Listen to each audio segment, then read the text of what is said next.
संध्या का समय था। डॉक्टर चड्ढा गोल्फ खेलने के लिए तैयार हो रहे थे। मोटर द्वार के सामने खड़ी थी कि दो कहार एक डोली लिए आते दिखाई दिए। डोली के पीछे एक बूढ़ा लाठी टेकता चला आता था। डोली औषधालय के सामने आकर रुकी। बूढ़े ने धीरे धीरे आकर द्वार पर पड़ी हुई चीख से झांका। ऐसी साफ सुथरी जमीन पर पैर रखते हुए भी भय हो रहा था कि कहीं कोई घुड़क न बैठे। डॉक्टर साहब को खड़े देखकर भी उसे कुछ कहने का साहस न हुआ। डॉक्टर साहब ने चीख के अंदर से ही गरज कर कहा, कौन है, क्या चाहता है? डॉक्टर साहब से हाथ जोड़कर कहा, हुजूर, बड़ा गरीब आदमी हूँ, मेरा लड़का कई दिनों से। डॉक्टर साहब ने सिगार जलाकर कहा, कल सवेरे आओ, कल सवेरे, हम इस वक्त मरीजों को नहीं देखते। बूढ़े ने घुटने टेक कर जमीन पर सिर रख दिया और बोला, दुहाई है सरकार की, लड़का मर जाएगा। हुजूर, 4 दिन से आंखें। डॉक्टर चड्ढा ने कलाई पर नजर डाली। केवल 10 मिनट समय और बाकी था। गोल्फ स्टिक खूंटी से उतारते हुए बोले, कल सवेरे आओ, कल सवेरे, यह हमारे खेलने का समय है। बूढ़े ने पगड़ी उतार कर चौखट पर रख दी और रो कर कहा, हुजूर, एक निगाह देख लें, बस एक निगाह, लड़का हाथ से चला जाएगा हुजूर। 7 लड़कों में से यही एक बच रहा है। हुजूर, हम दोनों आदमी रो रो कर मर जाएंगे। सरकार, आपकी बढ़ती हुई दिन बंधु। ऐसे उज्जड़ देहाती यहाँ प्रायः रोज आया करते थे। डॉक्टर साहब उनके स्वभाव से खूब परिचित थे। कोई कितना ही कुछ कहे, पर वे अपनी ही रट लगाते जाएंगे, किसी की नहीं सुनेंगे। धीरे से चीख उठाई और बाहर निकलकर मोटर की तरफ चले। बूढ़ा यह अकाता हुआ उनके पीछे दौड़ा, सरकार, बड़ा धर्म होगा हुजूर, दया कीजिए, बड़ा दीन दुखी हूँ, संसार में कोई और नहीं है बाबूजी। मगर डॉक्टर साहब ने उसकी ओर मुंह फेर कर देखा तक नहीं। मोटर पर बैठकर बोले, कल सवेरे आना, कल सवेरे। मोटर चली गई। बूढ़ा कई मिनट तक मूर्ति की भांति निश्चल खड़ा रहा। संसार में ऐसे मनुष्य भी होते हैं जो अपने आमोद प्रमोद के आगे किसी की जान की भी परवाह नहीं करते। शायद इसका उसे अब भी विश्वास न आता था। सभ्य संसार इतना निर्मम, इतना कठोर है, इसका ऐसा मर्मभेदी अनुभव अब तक न हुआ था। वह उन पुराने जमाने के जीवों में से था जो लगी हुई आग को बुझाने, मुर्दे को कंधा देने, किसी के छप्पर को उठाने और किसी कलह को शांत करने के लिए सदैव तैयार रहते थे। जब तक बूढ़े को मोटर दिखाई दी, वह खड़ा टकटकी लगाए उस ओर ताकता रहा। शायद उसे अब भी डॉक्टर साहब के लौट आने की आशा थी। फिर उसने कहारों से डोली उठाने को कहा। डोली जिधर से आई थी उधर ही चली गई। चारों ओर से निराश होकर वह डॉक्टर चड्ढा के पास आया था। इनकी बड़ी तारीफ सुनी थी। यहाँ से निराश होकर फिर वह किसी दूसरे डॉक्टर के पास न गया। किस्मत ठोंक ली। उसी रात उसका हंसता खेलता 7 साल का बालक अपनी बाल लीला समाप्त करके इस संसार से सिधार गया। बूढ़े माँ बाप के जीवन का यही एक आधार था। इसी का मुंह देखकर जीते थे। इस दीपक के बुझते ही जीवन की अंधेरी रात भाएं भाएं करने लगी। बुढ़ापे की विशाल ममता टूटे हुए हृदय से निकलकर अंधकार आर्त स्वर से रोने लगी। कई साल गुजर गए। डॉक्टर चड्ढा ने खूब यश और धन कमाया, लेकिन इसके साथ ही अपने स्वास्थ्य की भी रक्षा की, जो एक साधारण बात न थी। यह उनके नियमित जीवन का आशीर्वाद था कि 50 वर्ष की अवस्था में भी उनकी चुस्ती और फुर्ती युवकों को भी लज्जित करती थी। उनके हर एक काम का समय निश्चित था। इस नियम से वे जौ भर भी न टलते थे। बहुधा लोग स्वास्थ्य के नियमों का पालन उस समय करते हैं जब वह रोगी हो जाते हैं। डॉक्टर चड्ढा उपचार और संयम का रहस्य खूब समझते थे। उनकी संतान संध्या भी इसी नियम के अधीन थी। उनके केवल 2 बच्चे हुए, एक लड़का और एक लड़की। तीसरी संतान न हुई, इसलिए श्रीमती चड्ढा भी अभी जवान मालूम होती थी। लड़की का तो विवाह हो चुका था, लड़का कॉलेज में पढ़ता था। वही माता पिता के जीवन का आधार था। सील और विनय का पुतला, बड़ा ही रसिक, बड़ा ही उदार, विद्यालय का गौरव, युवक समाज की शोभा, मुखमंडल से तेज की छटा सी निकलती थी।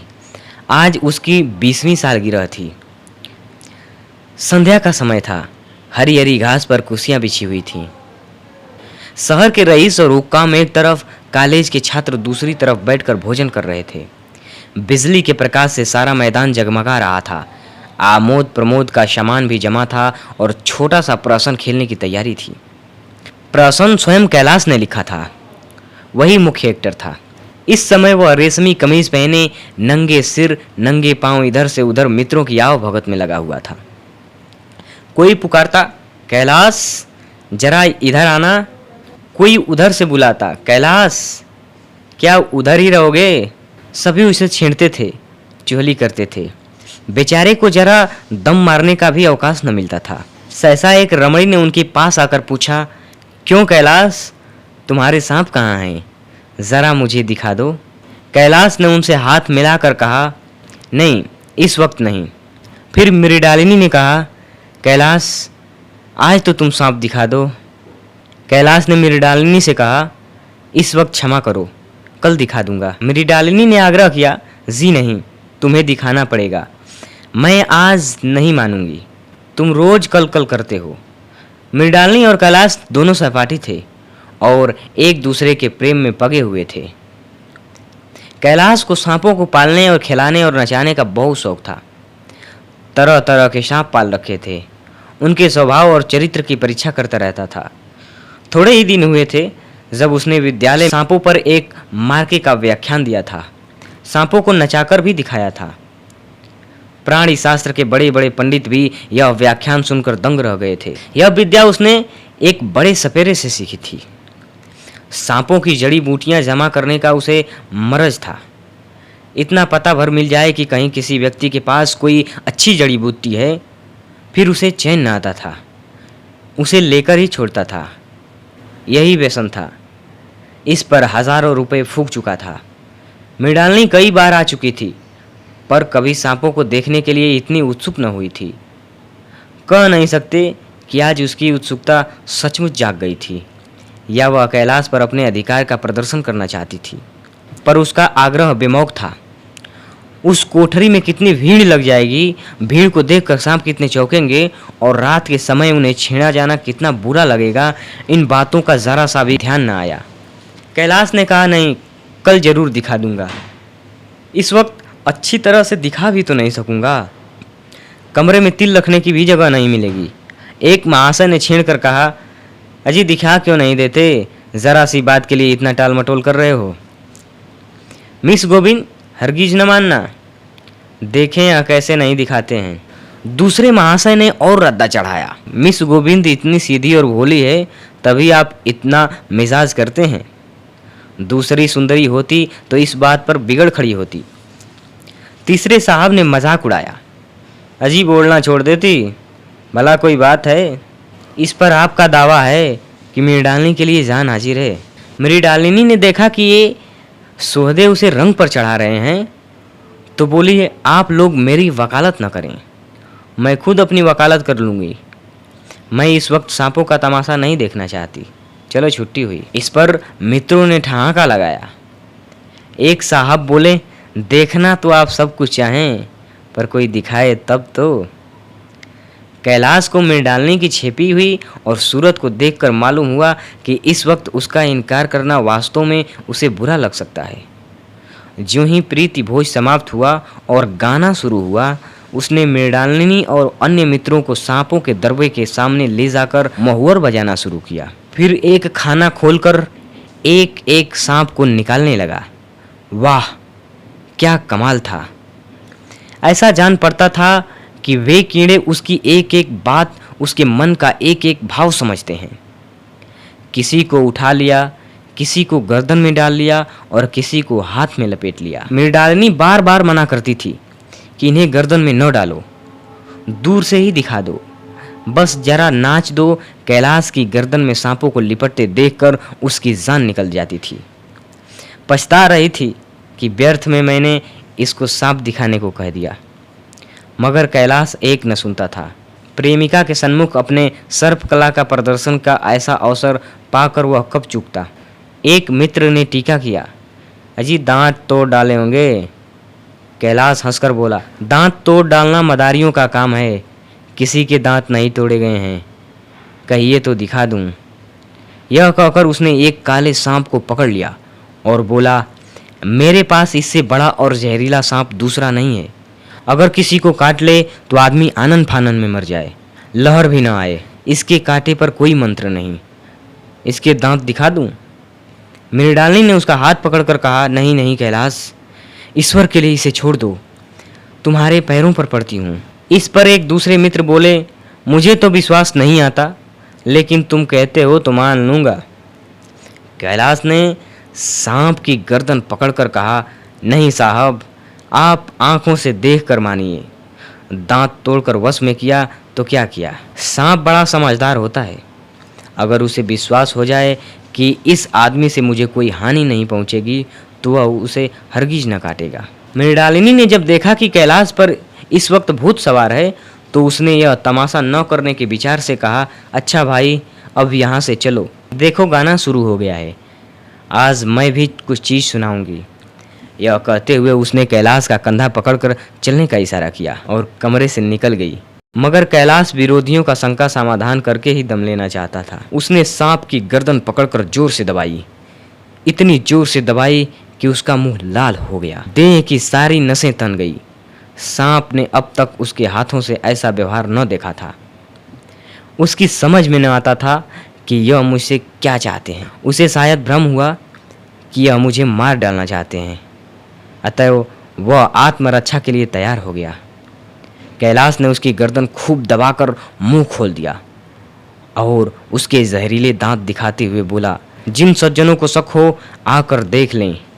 आया विश्वास या अभी कुछ शक है? मित्रों ने आकर उसके दांत देखे और चकित हो गए। प्रत्यक्ष प्रमाण के सामने संदेह को स्थान कहाँ। मित्रों का शंका निवारण करके कैलाश ने सांप की गर्दन ढीली कर दी और उसे जमीन पर रखना चाहा, पर वह काला गेहूं क्रोध से पागल हो रहा था। गर्दन नरम पड़ते ही उसने सिर उठाकर कैलाश की उंगली में जोर से काटा और वहां से भाग गया। कैलाश की उंगली से टप टप खून टपकने लगा। उसने जोर से उंगली दबा ली और अपने कमरे की तरफ दौड़ा। वहां मेज की दरार में एक जड़ी रखी हुई थी, जिसे पीस कर लगा देने से घातक विष भी रफ्फू हो जाता था। मित्रों में हलचल पड़ गई। बाहर महफिल में भी खबर हुई। डॉक्टर साहब घबरा कर दौड़े। फौरन उंगली की जड़ कसकर बांधी गई और जड़ी पीसने के लिए दी गई। डॉक्टर साहब जड़ी के कायल न थे। वह उंगली का डसा भाग नस्तर से काट देना चाहते थे, मगर कैलाश को जड़ी पर पूर्ण विश्वास था। मृणालिनी पियानो पर बैठी हुई थी। यह खबर सुनते ही दौड़ी और कैलाश की उंगली से टपकते हुए खून को रुमाल से पोंछने लगी। जड़ी पीसी जाने लगी, पर उसी एक मिनट में कैलाश की आंखें झपकने लगी। ओठों पर पीलापन दौड़ने लगा, यहाँ तक कि वह खड़ा न रह सका, फर्श पर बैठ गया। सारे मेहमान कमरे में जमा हो गए। कोई कुछ कहता था और कोई कुछ कहता था। इतने में जड़ी पीस कर आ गई। मृणालिनी ने उंगली पर लेप किया। 1 मिनट और बीता। कैलाश की आंखें बंद हो गईं। वह लेट गया और हाथ से पंखा झलने का इशारा किया। माँ ने दौड़कर उसका सिर गोद में रख लिया और बिजली का टेबल फैन लगा दिया। डॉक्टर साहब ने झुककर पूछा, कैलाश कैसी तबीयत है? कैलाश ने धीरे से हाथ उठा लिया, पर कुछ बोल न सका। मृणालिनी ने करुण स्वर में कहा, क्या जड़ी कुछ असर न करेगी? डॉक्टर साहब ने सिर पकड़कर कहा, क्या बताऊं, मैं इसकी बातों में आ गया। अब तो नस्तर से भी कुछ फायदा न होगा। आधे घंटे तक यही हाल रहा। कैलाश की दशा प्रतिक्षण बिगड़ती जाती थी, यहाँ तक कि उसकी आंखें पथरा गई, हाथ पांव ठंडे पड़ गए, मुंह की कांति मलिन पड़ गई, नाड़ी का कहीं पता नहीं। मौत के सारे लक्षण दिखाई देने लगे। घर में कुहराम मच गया। मृणालिनी एक ओर सिर पीटने लगी, माँ अलग पछाड़े खाने लगी। डॉक्टर चड्ढा को मित्रों ने पकड़ लिया, नहीं तो वह नस्तर अपनी गर्दन पर मार लेते। एक महाशय बोले, कोई मंत्र झाड़ने वाला मिले तो संभव है अब भी जान बच जाए। एक मुसलमान सज्जन ने इसका समर्थन किया, अरे साहब, कब्र में पड़ी हुई लाशें भी जिंदा हो गईं, ऐसे ऐसे बकमाल पड़े हुए हैं।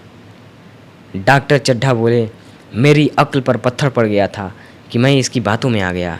नस्तर लगा देता तो यह नौबत ही क्यों आती। बार बार समझाता रहा कि बेटा सांप न पालो, मगर कौन सुनता था। बुलाइए, किसी को झाड़ फूंक करने वाले को ही बुलाइए, मेरा सब कुछ ले ले, मैं अपनी सारी जायदाद उसके पैरों पर रख दूंगा, लंगोटी बांध कर घर से निकल जाऊंगा, मगर मेरा कैलाश, मेरा प्यारा कैलाश उठ बैठे। ईश्वर के लिए किसी को बुलाइए। एक महाशय का किसी झाड़ने वाले से परिचय था। वह दौड़कर उसे बुला लाए, मगर कैलाश की सूरत देखकर उसे मंत्र चलाने की हिम्मत न पड़ी। बोला, अब क्या हो सकता है सरकार, जो कुछ होना था हो चुका। अरे मूर्ख, यह क्यों नहीं कहता कि जो कुछ नहीं होना था वह हो गया। माँ बाप ने बेटे का सेहरा कहाँ देखा। मेरी डालिनी का कामना तरु क्या पल्लव और पुष्प से रंजित हो उठा। मन के वह स्वर्ण स्वप्न जिनसे जीवन आनंद का स्रोत बना हुआ था, क्या पूरे हो गए। जीवन के नृत्यमय तारिका मंडित सागर में आमोद की बहार लूटते हुए क्या उनकी नौका जलमग्न नहीं हो गई। जो न होना था वह हो गया। वही हरा भरा मैदान था, वही सुनहरी चांदनी एक निशब्द संगीत की भांति प्रकृति पर छाई हुई थी। वही मित्र समाज था, वही मनोरंजन के समान थे, मगर जहाँ हास्य की ध्वनि थी वहाँ करुण क्रंदन और आंसू प्रवाह था। शहर से कई मील दूर एक छोटे से घर में एक बूढ़ा और बुढ़िया अंगीठी के सामने बैठे जाड़ा की रात काट रहे थे। बूढ़ा नारियल पीता था और बीच बीच में खांसता था। बुढ़िया दोनों घुटनियों में सिर डाले आग की ओर ताक रही थी। एक मिट्टी के तेल की कुप्पी ताक पर जल रही थी। घर में न चरपाई थी न बिछौना। एक किनारे थोड़ी सी पुआल पड़ी हुई थी। इसी कोठरी में एक चूल्हा था। बुढ़िया दिन भर उपले और सूखी लकड़ियां बटोरती थी और बूढ़ा रस्सी बटकर बाजार में बेच आता था। यही उनकी जीविका थी। उन्हें न किसी ने रोते देखा न हंसते। उनका सारा समय जीवित रहने में कट जाता था। मौत द्वार पर खड़ी थी, रोने या हंसने की फुर्सत कहाँ। बुढ़िया ने पूछा, कल के लिए सन तो है नहीं, काम क्या करोगे। जाकर झगड़ू शाह से 10 सेर सन उधार लाऊंगा। उसके पहले के तो पैसे दिए नहीं हैं, उधार कैसे देगा। न देगा न सही, घास तो कहीं नहीं गई। दोपहर तक क्या 2 आने की भी न काटूंगा। इतने में एक आदमी ने द्वार पर आवाज दी, भगत भगत, क्या सो गए, जरा किवाड़ तो खोलो। भगत ने उठकर किवाड़ खोल दिए। एक आदमी ने अंदर आकर कहा, कुछ सुना है, डॉक्टर चड्ढा बाबू के लड़के को सांप ने काट लिया है। भगत ने चौंक कर कहा, चड्ढा बाबू के लड़के को? वही चड्ढा बाबू है ना जो छावनी के बगल में रहते हैं। हाँ हाँ वही, शहर में हल्ला मचा हुआ है, जाते हो तो जाओ, आदमी बन जाओगे। बूढ़े ने कठोर भाव से सिर हिलाकर कहा, मैं नहीं जाता, मेरी बला जाए। वही चड्ढा हैं, खूब जानता हूँ। भैया लेकर उन्हीं के पास गया था। खेलने जा रहे थे, पैरों पर गिर पड़ा कि एक नज़र देख लीजिए, मगर सीधे मुंह से बात तक न की। भगवान बैठे सुन रहे थे। अब जान पड़ेगा कि बेटे का गम कैसा होता है। कई लड़के हैं, नहीं जी, यही तो एक लड़का था। सुना है सबने जवाब दे दिया है। भगवान बड़ा करसाज है। उस बखत मेरी आंखों से आंसू निकल पड़े थे, पर उन्हें तनिक भी दया न आई थी। मैं तो उनके द्वार पर होता तो भी न पूछता। तो न जाओगे? हमने तो सुना था सो कह दिया। अच्छा किया, कलेजा ठंडा हो गया, आंखें ठंडी हो गईं, लड़का भी ठंडा हो गया होगा। तुम जाओ, आज चैन की नींद सोऊंगा। बुढ़िया से, ज़रा तमाकू ले ले, एक चिलम और पीऊँगा। अब मालूम होगा लाला को, सारी साहबी निकल जाएगी। हमारा क्या बिगड़ा, लड़के के मर जाने से कुछ राज तो न चला गया। जहाँ 6 बच्चे गए थे वहाँ एक और चला गया। तुम्हारा तो राज सूना हो जाएगा। उसी के वास्ते सबका गला दबा दबा कर जोड़ा था ना। अब क्या करोगे? एक बार देखने जाऊंगा, पर कुछ दिन बाद मिजाज का हाल पूछूंगा। आदमी चला गया। भगत ने किवाड़ बंद कर लिए। तब चिलम पर तमाकू रखकर पीने लगा। बुढ़िया ने कहा, इतनी रात गए जाड़े पाले में कौन जाएगा। अरे दोपहर ही होती तो मैं न जाता। सवारी दरवाजे पर लेने आती तो भी न जाता। भूल नहीं गया हूँ। पन्ना की सूरत आंखों में फिर रही है। इस निर्दयी ने उसे एक नज़र देखा तक नहीं। क्या मैं न जानता था कि वह न बचेगा? खूब जानता था। चड्ढा भगवान नहीं थे कि उनके एक निगाह देख लेने से अमृत बरस जाता। नहीं, खाली मन की दौड़ थी। अब किसी दिन जाऊंगा और कहूँगा, क्यों साहब, कहिए क्या रंग है। दुनिया बुरा कहेगी कहे, कोई परवाह नहीं। छोटे आदमियों में तो सब एव है, बड़ों में कोई एव नहीं होता, देवता होते हैं। भगत के लिए यह जीवन में पहला अवसर था कि ऐसा समाचार पाकर वह बैठा रह गया हो। 80 वर्ष के जीवन में ऐसा कभी न हुआ था कि सांप की खबर पाकर वह दौड़ न गया हो। माघ पूस की अंधेरी रात, चैत बैसाख की धूप और लू, सावन भादों की चढ़ी हुई नदी और नाले, किसी की उसने कभी परवाह न की। वह तुरंत घर से निकल पड़ता था, निस्वार्थ निष्काम। लेन देन का कोई विचार कभी दिल में आया ही नहीं। यह ऐसा काम ही न था। जान का मूल्य कौन दे सकता है। यह एक पुण्य कार्य था। सैकड़ों निराशों को उसके मंत्रों ने जीवन दान दे दिया था, पर आज वह घर से कदम नहीं निकाल सका। यह खबर सुनकर सोने जा रहा है। बुढ़िया ने कहा, तमाकू अंगीठी के पास रखी हुई है, उसके भी आज 2.5 पैसे हो गए, देती ही न थी। बुढ़िया यह कहकर लेटी। बूढ़े ने कुप्पी बुझाई, कुछ देर खड़ा रहा, फिर बैठ गया, अंत को लेट गया। पर यह खबर उसके हृदय पर बोझ की भांति रखी हुई थी।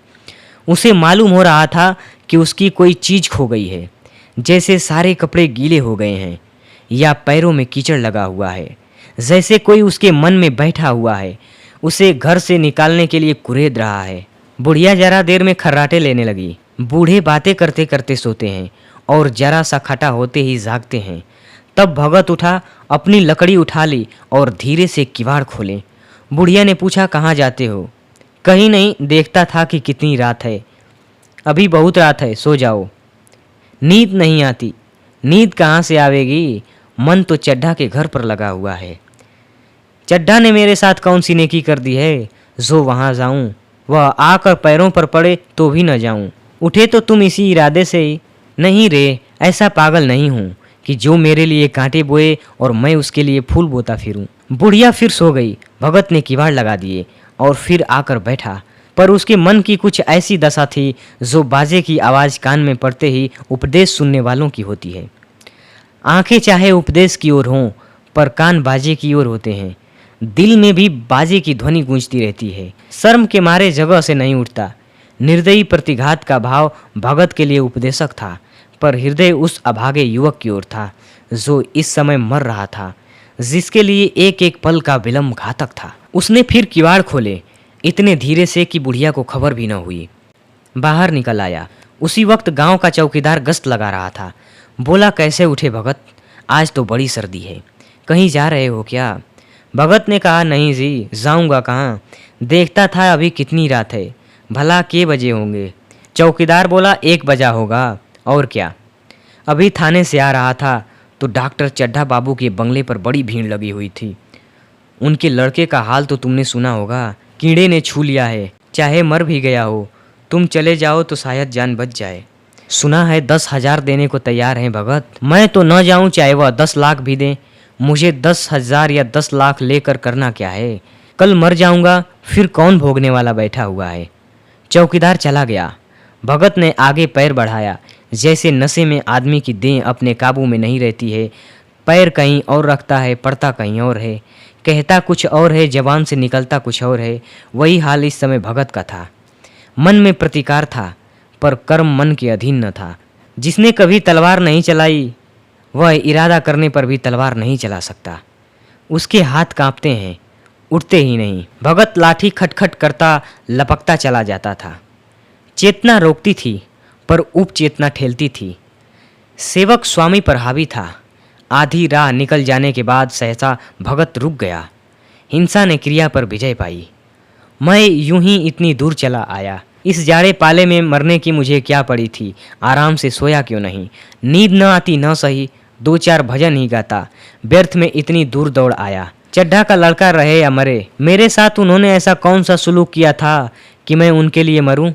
दुनिया में हजारों मरते हैं, हजारों जीते हैं। मुझे किसी के मरने जीने से क्या मतलब?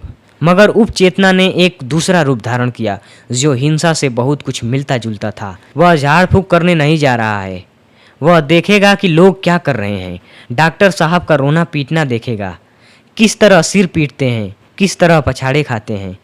वे लोग तो विद्वान होते हैं, सब्र कर जाते होंगे। हिंसा भाव को यूं धीरज देता हुआ वह फिर आगे बढ़ा।